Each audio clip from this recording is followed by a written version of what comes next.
Hello and welcome to Short Stories. Today's short story is a very famous one, Puss in Boots. Perhaps some of you have seen the Puss in Boots movies that were produced by DreamWorks Animation. Well, did you know that this character is almost 500 years old? That's right. The first known written story about Puss in Boots dates back to the 1550s. It was originally an Italian fairy tale that spread to France and then the rest of Europe. The reason for its popularity is obvious. It's a story about a dashing, clever, and handsome feline who uses his savoir-faire to win a kingdom for his master. I know you must be excited to hear this tale, but I must first tell you the vocabulary and example sentences. After the story, I will read 4 listening comprehension questions. Let's begin. Vocabulary. Agreeable. Agreeable. Agreeable people are often empathetic and friendly. Bewildered. Bewildered. The instructions for the sofa that we bought from IKEA made me feel bewildered. Pigsty. Pigsty. Clean up your room. It looks like a pigsty. Serf. Serf. The king had many serfs to serve him. Derelict. Derelict. The factory has been derelict for a long time. Intrepid. Intrepid. The lost temple was discovered by a team of intrepid explorers. Bedraggled. Bedraggled. After many months of walking, the team of explorers looked bedraggled.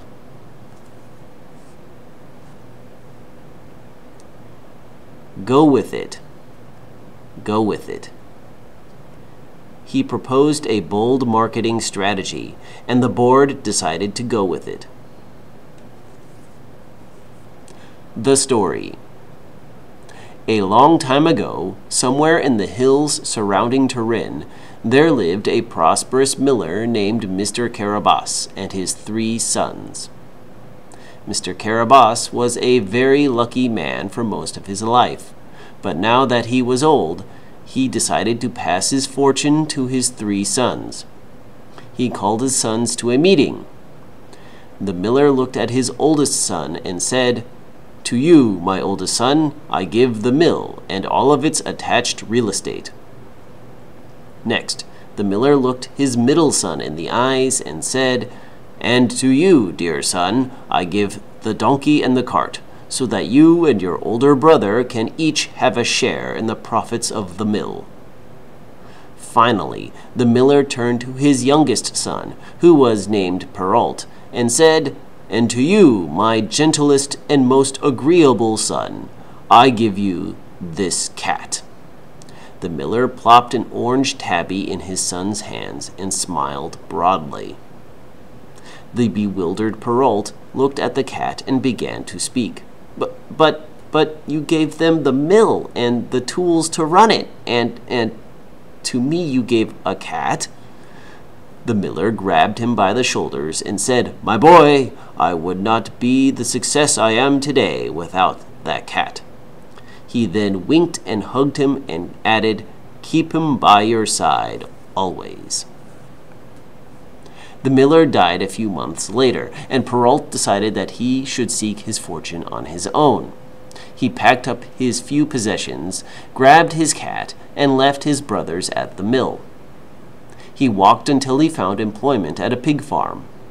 He was paid 2 cents a day to empty out the pigsty. Perrault felt miserable, but he didn't know what else he could do. "I guess I'll just have to accept my fate," he said to himself. The cat was nearby, listening and watching. He saw how unhappy his new master was and decided to do something about it. He pulled on his best boots, fastened his belt, picked up his hat, and said, "Oh, sweet Perrault, my master, you will not regret the day you met Puss in Boots." Puss in Boots went into the deep woods and caught the biggest rabbit he could find. He then brought it to the court of the local duke. The duke was surprised to see a talking booted cat. He was even more surprised when the cat presented him with the finest-looking rabbit he had ever seen. "Your Grace, I present you this humble gift from my master, the Marquis Carabas." The duke accepted the gift and told the cat that he would like to meet the Marquis Carabas one day. Puss smiled and said, "You will meet him soon enough, Your Grace." Puss in Boots had a lot more work to do. In order to convince the Duke that his master was a nobleman, he needed 3 things: a castle, serfs, and new clothes. The castle was the first thing he needed. Not far from where Perrault lived, there was a derelict castle. The castle was abandoned by its previous owner after an ogre moved in. This ogre had the ability to change into any animal, which made it very difficult to kill. The intrepid Puss in Boots was ready to take on this challenge. He knocked on the door and demanded to be let in. "Who's there?" growled the ogre. "It is I, Puss in Boots, and I have come to challenge you to a fight." The ogre laughed. "Ha! How can a little kitty like you defeat a big, powerful ogre like me?" Puss cocked his hat to one side and said, "That's easy. I've defeated monsters that were 10 times my own size. I bet you couldn't do the same. You'd run away like a little frightened mouse." The ogre, who was very prideful, shouted back, "Oh yeah? Well, I'll show you. I'll turn myself into a mouse, and I will still smash that smile off your face." No sooner had the ogre turned himself into a mouse than the cat pounced on him and swallowed him whole.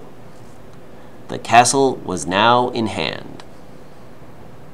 Next, Puss needed to round up some serfs for his master. He went to the neighboring village and announced that the wicked ogre was dead. The villagers cheered, and then the cat added, "And it is all thanks to my master, the Marquis Carabas." The crowd started cheering, "Carabas, Carabas, Carabas." Puss smiled and told the crowd that the best way to show their gratitude was by cleaning up the old castle and preparing it for his arrival. The villagers were happy to oblige as they were very grateful. The serfs were now in hand. The hard part was acquiring the fancy clothes for his master.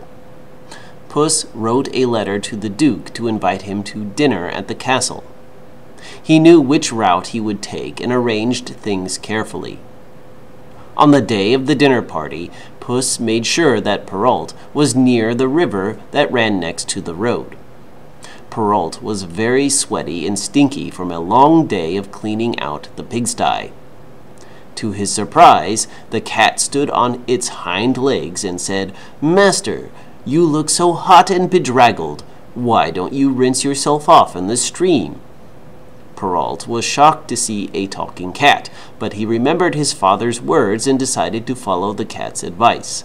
He took off his clothes and bathed in the river. The cat kept watch for the Duke's carriage. When he saw it approaching, he quickly hid Perrault's clothes under a rock, rushed out into the middle of the road, and shouted, "Stop! Stop! Something terrible has happened to my master. He has been robbed. They took everything from him, even his clothes. Please help him." The Duke was astounded and dismayed. He said, "Of course I will help him. How could we leave our gracious host to shiver naked in the grass?" The Duke told one of his servants to help Perrault dry off and bring him an extra set of clothes. Perrault didn't know what was going on and was about to die of embarrassment, but he saw his father's cat wink at him and say, "Don't worry, master. I will stay by your side, always." He decided to just go with it. The clothes were now in hand. Perrault, now dressed in the finest clothes, climbed into the Duke's carriage and sat next to the Duke's beautiful daughter. As they rode to the castle, a crowd of villagers stood by and shouted, "Hooray for the Marquis Carabas! Hooray for the Duke!" The Duke was astonished. "Your serfs seem to really like you." The Duke was even more impressed when he saw the castle, which by this time had been cleaned up and repaired by the villagers. It looked so radiant that Perrault and the Duke were at a loss for words. They found their voices again during dinner. They chatted happily with each other. The Duke's daughter seemed to be especially interested in what Perrault had to say. Finally, during dessert, the Duke asked, "How did you become so successful?" Perrault replied, "I couldn't have done it without my father's cat." They all laughed, and Puss in Boots curled up on his master's lap and purred contentedly.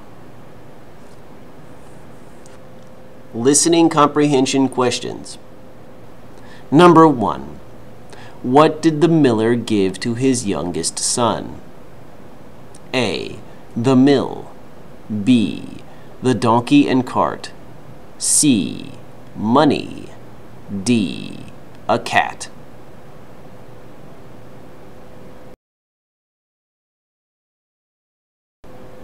Number 2. Who was living in the castle when Puss in Boots knocked on the door? A. The Duke. B. The King. C. An ogre. D. The cat.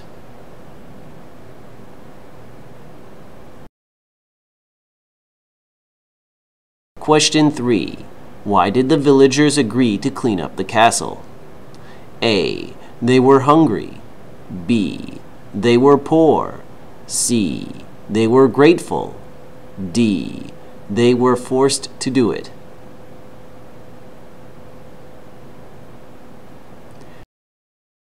Question 4. What word best describes Puss in Boots? A. Intrepid. B. Cowardly. C. Fearful. D. Agreeable.